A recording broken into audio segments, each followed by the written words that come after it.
mais um vídeo com a dica do dia. O que é que eu vou mostrar para vocês aqui nesse vídeo? O assunto que nós estamos estudando para a sexta avaliação, que é produto de solubilidade e solução tampão. Nesse vídeo dessa semana, a gente vai ver a solubilidade. O que é que acontece?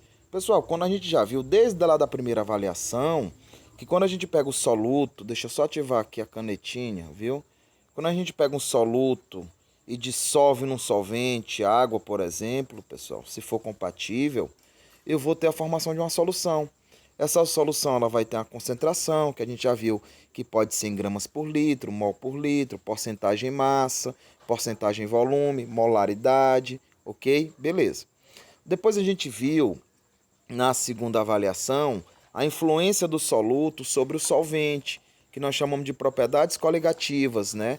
Crioscopia, tonoscopia, bulioscopia e pressão osmótica, que foi um brinde aí por tabela. Depois a gente viu que essas reações, elas para acontecer, essas misturas, elas podem liberar ou absorver calor. Se absorve calor é um processo endotérmico e se libera calor é um processo exotérmico. Ótimo, beleza. Na sequência, para a terceira avaliação, a gente viu a cinética dessas misturas, se é uma reação muito rápida ou muito lenta. E nisso a gente viu lei da velocidade, certo? Os fatores que influenciam na velocidade, os catalisadores, venenos, inibidores. E por tabela, a gente viu também velocidade média. Para a quarta avaliação e na quinta, a gente viu uma coisa chamada equilíbrio químico, que são certas situações que você tem uma transição dos reagentes para os produtos, dos produtos para os reagentes. E esse assunto ele foi dividido em três partes, né? Equilíbrio propriamente dito, onde eu calculo a constante de equilíbrio, Kc e Kp, que vai relacionar as concentrações dos produtos dos reagentes. Não sei se vocês lembram, certo? E equilíbrio em meio aquoso, que foi justamente que a gente lançou mão dos conceitos para calcular potencial hidrogenônico ou hidrogeniônico, né? O pH ou pOH, para saber se o meio é ácido ou básico. O que a gente está vendo agora para a sexta avaliação? É o finalzinho desse assunto de equilíbrio químico, pessoal, que envolve uma coisa chamada equilíbrios heterogêneos, solução tampão, onde você tem um meio que controla o pH, o potencial hidrogenônico, né, o pH, ó. E nós temos também, gente, uma coisa chamada produto de solubilidade, que é a dica de hoje. E é isso que nós temos que entender. Gente, quando eu dissolvo um soluto num solvente, eu vou formar uma solução. E essa solução ela pode gerar um equilíbrio. Se esse... Deixa eu só ativar aqui de novo aqui, ó. Se esse equilíbrio, né, ele for entre... se for feito por um sal, se esse soluto aqui for um sal ou uma base, nós podemos ter uma coisa chamada de solubilidade. E é isso que vocês têm que estar atentos para hoje. Gente, o que é essa solubilidade? Vamos só lembrar. Quando eu misturo água com álcool, gasolina com querosene, eu vou gerar uma solução. Mas será que a água é capaz de dissolver todo o álcool ou a gasolina é capaz de dissolver todo o querosene? Por isso que uma das propriedades que nós estudamos em química é a solubilidade das substâncias, principalmente substâncias sólidas, né, para saber se é muito ou pouco solúvel. Lembre que isso aí também fez parte lá da primeira avaliação, que é a solubilidade. A gente representa até pela letrazinha S. É a máxima quantidade de soluto que um solvente pode dissolver. No caso lá do sal de cozinha, a solubilidade é de 36 gramas de sal por 100 gramas ou 100 ml de água a 25 graus Celsius. O que é que significa isso? Que 100 ml de água dissolve no máximo 36 gramas de soluto. Nós vimos isso aqui. E isso vai gerar, gente, uma situação que a gente classifica as soluções em saturadas, soluções perfeitas, né? Que essas soluções que a gente compra de produtos de limpeza, sucos, refrigerantes, cervejas. As soluções insaturadas, quando a água, o soluto dissolvido na água está abaixo da sua solubilidade, então são soluções diluídas, fracas.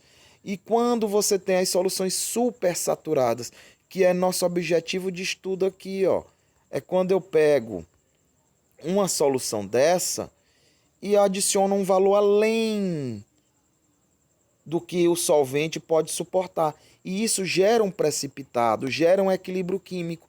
E a gente chama esse equilíbrio químico de produto de solubilidade. É isso que nós estamos estudando. Como é que nós fazemos para poder entender se um sal ele vai entrar em equilíbrio ou uma base vai entrar em equilíbrio? É saber sua solubilidade. Mas para isso, gente, a gente tem que lembrar o seguinte: os sais, eles são poucos ou são muito solúveis em água. E aí tem aluno que na altura do campeonato desse não lembra das funções inorgânicas. Então vamos só lembrar. Começou com a letra H, é um ácido. Os ácidos são praticamente todos solúveis em água, não formam equilíbrio químico. As bases e os sais, assim, aqui é nosso objeto de estudo. As bases terminam com H e os óxidos são compostos binários onde o segundo elemento é oxigênio.